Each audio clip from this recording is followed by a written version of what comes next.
Pada kesempatan kali ini kami akan membahas mengenai sejarah Yahudi Ashkenazi. Perseteruan antara Israel dan Palestina telah berlangsung selama beberapa dekade. Penyebab utama perseteruan tersebut adalah klaim dan pendudukan atas tanah Palestina.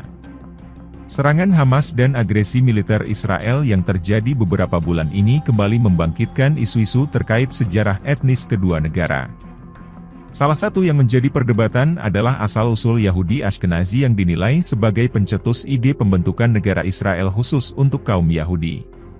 Dikutip dari situs Harvard Medical School, Yahudi Ashkenazi merupakan etnis besar Yahudi yang menempati benua Eropa Tengah dan Timur.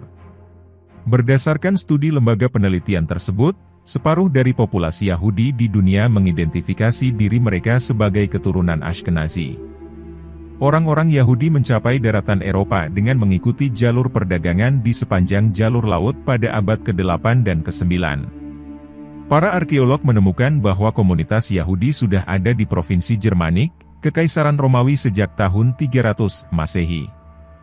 3 kota di Jerman, yaitu Worms, Mainz, dan Speyer dikenal sebagai tempat lahirnya Yahudi Ashkenazi selama periode abad pertengahan. Bahasa yang digunakan oleh subetnis Yahudi ini adalah Yiddish Ashkenazi. Untuk mengungkapkan asal-usul Yahudi Ashkenazi, para peneliti melakukan pengujian DNA pada 6 jasad individu dari abad pertengahan yang digali di Norwich, Inggris. Menggunakan analisis Erfurt, para peneliti menemukan bahwa populasi Yahudi Ashkenazi saat ini berjumlah lebih dari 10 juta orang yang tersebar di seluruh dunia. Yahudi Ashkenazi berakar pada kelompok berjumlah ratusan orang yang selamat dari kemacetan populasi Eropa 1000 tahun lalu, dilansir dari Science. Analisis DNA terbaru juga mengungkapkan bahwa garis keturunan Yahudi Ashkenazi adalah orang Eropa. DNA mereka hanya mengandung 3% kecocokan dengan nenek moyang yang berhubungan dengan Mediterania Timur, yaitu Israel, Lebanon, sebagian Suriah, dan Yordania bagian barat, dikutip dari The Conversation. Angka kecocokan hanya 3% memperkuat kemungkinan bahwa Yahudi Ashkenazi berasal dari tempat lain. Jika ditarik mundur lagi, nenek moyang mereka berasal dari Persia pada abad ke-6. Orang Persia sangat terbuka dan memiliki toleransi tinggi yang membuat orang Yahudi mengadopsi nama, kata, dan tradisi Persia. Orang Yahudi berusaha menaiki tangga sosial dengan monopoli perdagangan. Mereka mengubah identitas orang yang tinggal di sepanjang Laut Hitam menjadi Yahudi. Orang-orang yang tinggal di Laut Hitam berasal dari suku Alan, Yunani, dan Slavia. Yahudi terus memperluas pasar global mereka dan mengadopsi nama Ashkenazi. Yunani Ashkenazi juga memulai mutasi DNA unik dengan etnis Asia. Selama abad ke-6, orang-orang nomaden ini diperintah oleh suku Turki Siberia yang disebut Ashina. Mereka diperintahkan oleh Kekaisaran Tang Tiongkok untuk bermigrasi ke barat menuju Laut Hitam. Keterampilan organisasi dan militer mereka membuat Ashina menyatukan berbagai suku di wilayah ini dan melahirkan kerajaan baru, Khazar Haganate. Mutasi DNA Asia yang ditemukan pada orang Yahudi Ashkenazi, kemungkinan besar berasal dari elit Ashina dan klan Khazar lainnya, yang berpindah dari Syamanisme ke Yudaisme. Hal ini menandakan bahwa klan Ashina dan klan inti Khazar diserap oleh Yahudi Ashkenazi. Pada periode inilah para elit Yahudi menyerap berbagai adat istiadat Slavia. Saat kerajaan Yahudi mulai runtuh pada abad ke-10, mereka yang berada di Laut Hitam mulai bermigrasi ke Ukraina dan Italia. Saat kekuatan perdagangan ada di tangan Italia, Belanda, dan Inggris, orang-orang Yahudi tersingkirkan.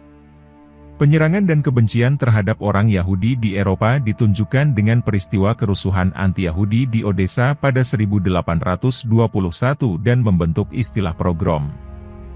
Dikutip dari ensiklopedia Holocaust, pogrom adalah istilah dalam bahasa Rusia yang berarti membinasakan, menghancurkan dengan kekerasan. Warga Yahudi di Kekaisaran Rusia dan negara-negara lainnya mengalami kekerasan oleh penduduk non-Yahudi. Kekerasan yang dialami oleh orang Yahudi semakin parah di bawah rezim Nazi pada 1933 yang dipimpin oleh Adolf Hitler. Pemerintahan Hitler berkedok membendung kekerasan terhadap Yahudi, tetapi kenyataannya kekerasan jalanan terhadap Yahudi semakin parah. Dibentuk undang-undang anti-Yahudi pada pra-perang Jerman yang merampas hak dan properti mereka, serta mengubah penduduk Yahudi menjadi buangan. Orang-orang Yahudi dan komunis diberhentikan dari pekerjaan mereka sebagai pemerintah karena Undang-Undang tahun 1933. Sebelum diumumkannya Undang-Undang Ras Nuremberg 1935, orang-orang Yahudi mengalami kekerasan dalam bentuk pembakaran sinagoga, penghancuran rumah, penghancuran tempat bisnis, dan serangan fisik. Pada 29 Juni 1941, Jerman Nazi dan Rumania menginvasi Uni Soviet. Para pejabat dan satuan militer Rumania, yang sesekali dibantu oleh serdadu Jerman, membunuh kurang lebih 8.000 orang Yahudi selama pogrom di Iasi, di Provinsi Moldavia, Rumania. Setelah Perang Dunia Kedua, pogrom kembali dilakukan oleh penduduk Polandia di Kielce pada 1946. Orang Yahudi dituduh menculik anak Kristen untuk dibunuh dan dijadikan ritual. Kerusuhan yang terjadi menewaskan 42 orang Yahudi dan melukai 50 orang. Ketakutan atas pogrom saat itu menjadi salah satu alasan utama orang Yahudi melakukan migrasi besar-besaran meninggalkan Eropa dan menuju wilayah yang saat ini disebut Israel. Yahudi Ashkenazi saat ini menjadi salah satu etnis terbesar di Israel dengan penduduk lebih dari 2,8 juta orang.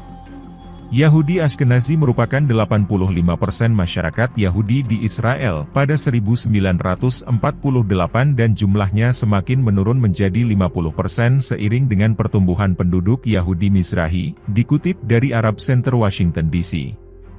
Sejak awal pendirian Israel, Yahudi Ashkenazi telah memainkan peran penting dalam bidang ekonomi, media, dan politik. Mereka memimpin berbagai proyek pengusiran warga Palestina dengan membangun infrastruktur negara Yahudi hingga berdirinya Israel tahun 1948. Menurut Kimmerling, struktur otoritas tradisional Israel Ashkenazi berdasar pada kombinasi hegemoni ekonomi, budaya, dan militer. Populasi Ashkenazi dan dominasi ini menjadi alasan mereka disebut sebagai pencetus pembentukan negara Israel. Terima kasih sudah mengikuti video-video kami, jangan lupa share, like dan subscribe agar bisa selalu mengikuti update video dari kami.